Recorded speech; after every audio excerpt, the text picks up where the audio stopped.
Okay, very good. Chag Sameach, even it's past the holiday, but Chag Sameach anyway. And growing up in a real traditional Kurdish home, uh, really did not have a greeting in Kurdi when people used to come to the house. So my father used to say Baruch haba, which welcome. What I would like to talk about, um, Passover in my house as a child, and then I will talk about the Seharaneh that I attended in Israel and what it meant to be. So, as a little kid growing up in the northern part of Israel, outside of Haifa, um, we lived in a house that for kids, you might say was a dream house because there's a river running not too far away from the home, and my father had many fields around the house that he would farm some of them, but most of them were leased to our neighbor, the Bedouin, to do their farming. So the house we grew, we had actually two homes. We were a large family. I'm 11 of 12. So we were a large family, but we had two homes, one next to each other. And the main house, that's where we lived in. And the other house was that served us more for utilities, like there was another kitchen in there and some storage. And if we had guests coming, they would have had a place to stay. So when Passover would come around the corner, as soon as Purim was over, the house used to get prepared for the holiday.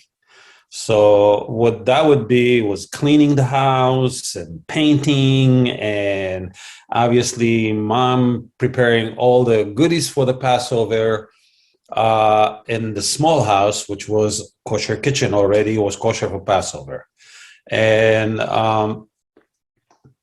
my memory from that house is that she used to make what today you can go ahead and buy in a supermarket, silan, which we have a name for it in Kurdistan. They call it helik. And my mom did not make it from dates, although today they make it from dates. My mom used to make it from carob, which we had a forest next to the house. And as kids, we'd go ahead and collect them throughout the season. And we put them inside the bags. And when time comes, she would boil them with water and boil the daylight out of them and reduced until created this wonderful syrup. About 15 years ago, so I confessed to my siblings something that I did one year, and I told them that the silan that my mom made wasn't kosher, and they said to me, "How?" I said, "Well, I was a little kid and I couldn't wait until Passover, so I took a little piece of bread and I dipped into it." So there goes, it wasn't kosher anymore. So, and when the holiday would come, I would have all my relatives come from all over. My mom's brothers and sisters, and some of my dad's brothers and sisters, which make them my uncles and aunts, and they would spend the holiday with us. But what we do is, so we can accommodate everybody, and it was a traditional way that was done in Kurdistan. We remove all the furniture from the main room, from the living room, and we put just put carpets and mattresses and cover the mattresses, and we sat literally on the floor, but on the mattresses with pillows behind us and so forth, and celebrated the holiday that way. We had a huge big plate in the middle of the room, which called seniyeh, and you had all the symbols of the holiday right on it. And obviously we would read from the Haggadah, and there would be interpretation of everything and discussion about it. And it was everybody participated with the singings and chanting, and there was no separation between men and women. That's something that struck me. I mean, I was sitting next to my twin sisters, and my brother was sitting next to them, and my older sister and my mom and the older sister sat closer to the kitchen, so when time comes, they'll be able to serve the food on us. There was a tradition that every year that the youngest boy in the group will ask the manishtana. Obviously, we'll sing it. So the way it would be done, my father would take the afikoman and put it in a kitchen towel and tie it to my arm, to my right arm. And he would send me outside, and I would have to knock on the door to get into the house. And he would ask me where I'm coming from. I would say from Egypt. And where I'm going to, I would say to Jerusalem. What did you bring with you? I said the manishtana. So I would be singing the manishtana out loud, and the afikoman, which was on my right arm, I had to keep. It's not that we hid it. I had to keep from my other siblings so they won't take it away from me. So, and in the end of the reading of the Haggadah, after everybody had the dessert, which was mostly fruit and very little cake, the adults would play a game that how would it describe it? That one guy, and usually it was my youngest uncle, was the sacrifice lamb, and they would cover him with a blanket, and somebody will hit him, and somebody will pinch him, and somebody will do something to him, and he had to guess who was that. It was just a game, so I guess they brought with them from Kurdistan. I do miss those days, and I miss them dearly, just for the fact that the people that were there, they're no longer with us. And the tradition lives on, but lives on differently. We had another game, but there was game between everybody. Part of before we eating, and we do all the samplings of everybody get an egg. Okay. And what the boys used to do, they used to play a game that you take the egg and try to crack it on somebody's head. Okay, another boy. If you crack the egg on his head, well, you have to give it to him. If you didn't, he gave him yours. So it was like a game. It was a tradition that went on forever.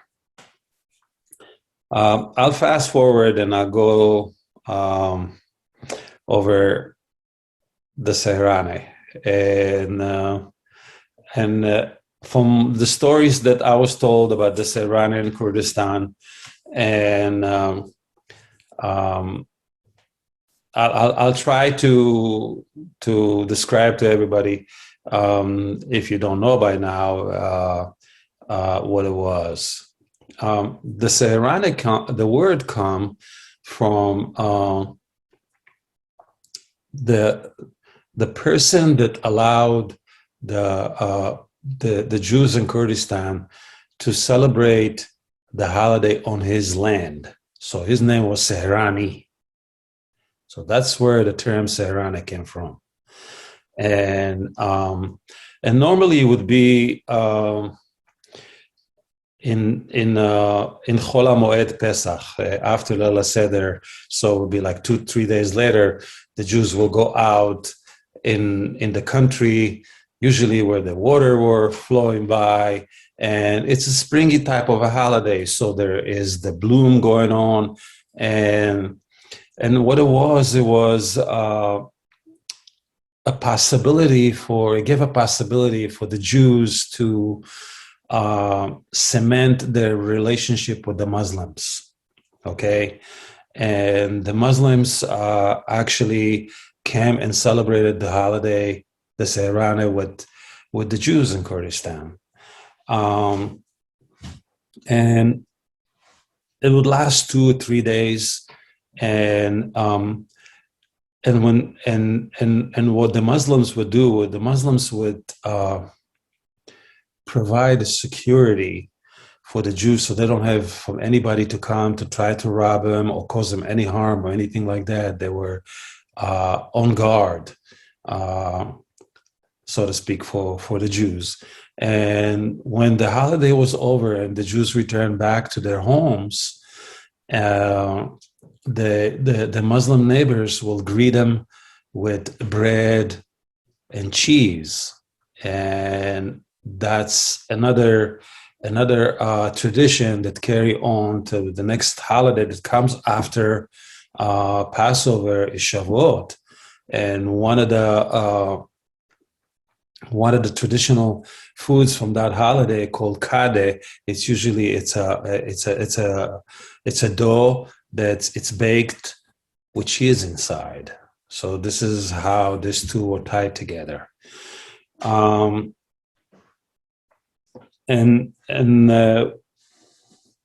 one more thing about the Seharaneh, from what I understood, was a good time for matchmaking, because the young guys and the young ladies will go out there and perhaps haven't had a mate, and there was a time for them to see if they can make a match between the guys and the girls, and that's something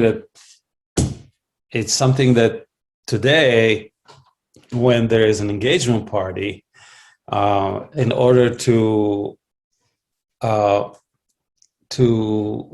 explain how happy everybody that they're going to have a party, so we're going to have a little Seharaneh.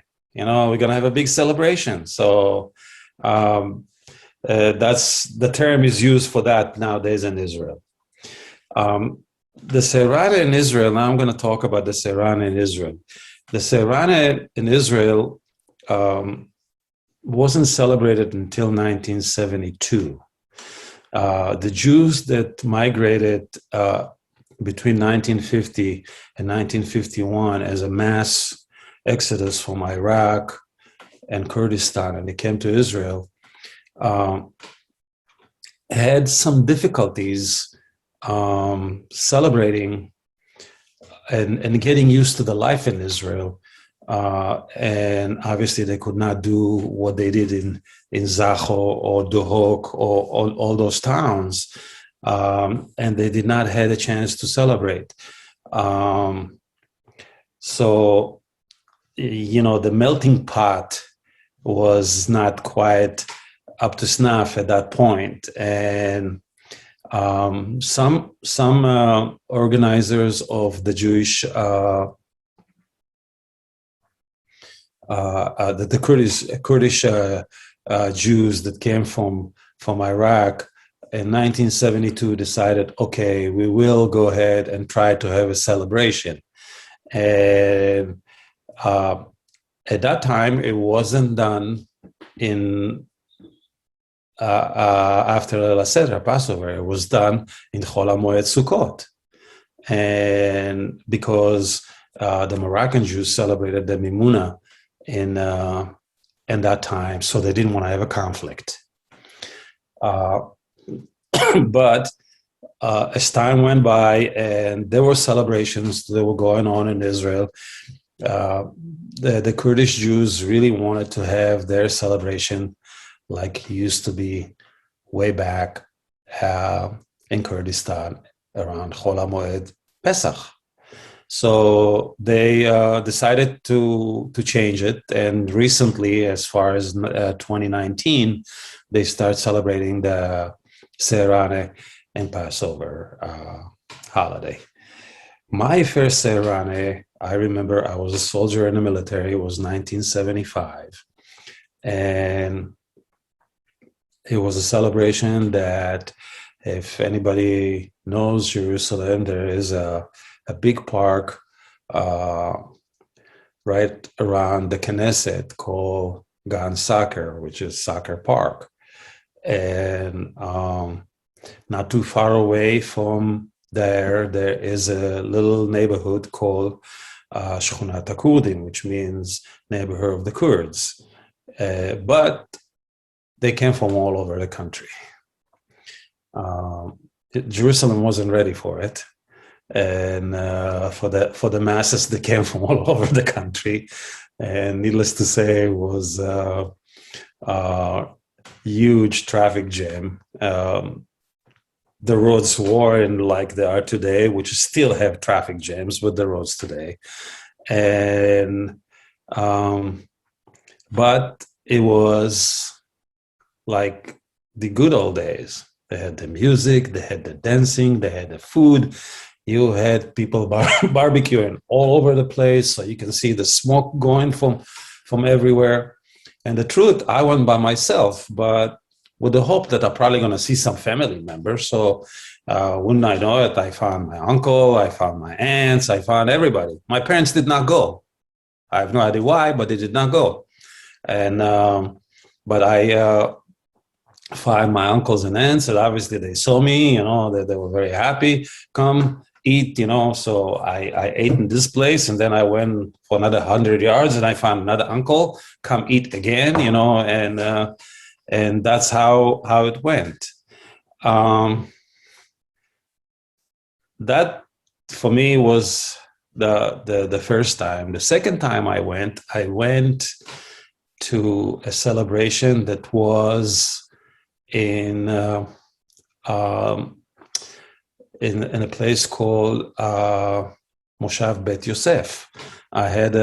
It's not too far away from the Jordan Valley. I had a friend that served with me, and he told me that they're going to have a celebration at their Moshav. So this was a little scale in compared to the one I saw in Jerusalem. And well, they did go out by the river, and they pitched their tents, and obviously the music was playing and the food was there. The very first Seharaneh I remember in 1972 was in a place called Sachneh, or in Hebrew they had a name for it. It's Park Gan HaShlosha. And of course, there's plenty of water there. And every celebration that they had, they always were trying to find a river where the water or big pools. They always wanted to be around water. And again, the first time was a little hectic because there was no organization. They just all showed up, and they were hoping that somehow everything will happen. So I have no idea how it happened, but they had microphone and they had musics, and and that people were singing and that people were dancing, and I miss it now as much as I enjoyed it then. Many questions. Thank you so much, Mr. Zaken. There are a few questions that are specific to you and that have not been answered in the chat. But from which area in Kurdistan did your family originally live? Zacho. There was someone who asked what Kurdistan is, but that has already been answered. So how long had your family been in Kurdistan, and when did they leave? Okay, my parents migrated from Kurdistan in 1937. Israel was under British autonomy. There was no country. And my parents did what you would call a real aliyah. It's a true story that my father took my mom and my older sister, and they got on a taxi from Baghdad to Oman, Jordan, and then he got on a bus from Oman to where today Allenby bridge is, and they crossed. That's the cross, and they crossed over there into what was under British autonomy at the time. But there he bought a donkey in a livestock market, and he walked all the way literally from the Dead Sea up to Jerusalem, when my mom and my sister were on a donkey, and he actually walked behind him.